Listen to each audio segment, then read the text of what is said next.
And Tyler Orton with Business in Vancouver is joining us now to talk about the world markets and the slump that we're seeing across the board. Tyler, oil prices are down, the American dollar hitting a new low right now. What's going on? Yeah, it all ties back to some geopolitical uncertainty going on in the Middle East right now. A number of nations have cut ties with Qatar over concerns that it's supporting extremism in that Middle Eastern country there. So this, of course, have impacted everything from, say, oil prices to world stock indices. Most notably, oil was actually up a little bit yesterday before dipping down. Surprisingly, this did not have a big impact on the Canadian dollar, which was mostly flat.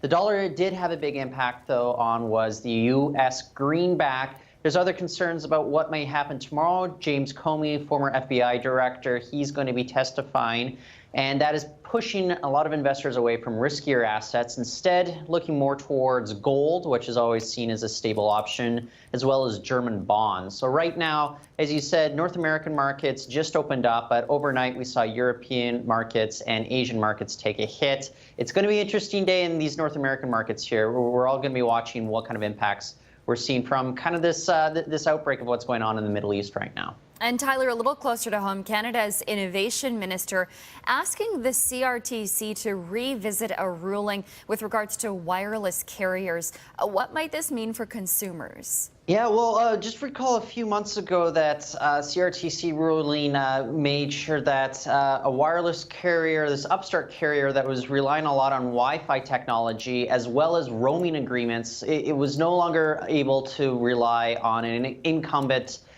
infrastructure from Rogers for that roaming. Now, Navdeep Bains, the innovation minister, he says we need to address these concerns over how expensive it is to use wireless here in Canada. So he wants the CRTC to review that. It is closer to home here. Of course, we do have another BC-based company, T&W Wireless. They use very similar technology to what Sugar Mobile was doing. They've come out and said that they're applauding the minister's move here. It's simply unfair for Canadians who spend most of their time in, say, Wi-Fi hot zones. If they walk out of a Wi-Fi hot zone, for them not to be able to have access to all this roaming infrastructure that the big players have at this point. So we could see a lot more impetus for these smaller upstarts to get going and offer cheaper options to Canadians in the near future. All right, more options, always better news. Tyler, thank you. Thank you, Sonia. All right.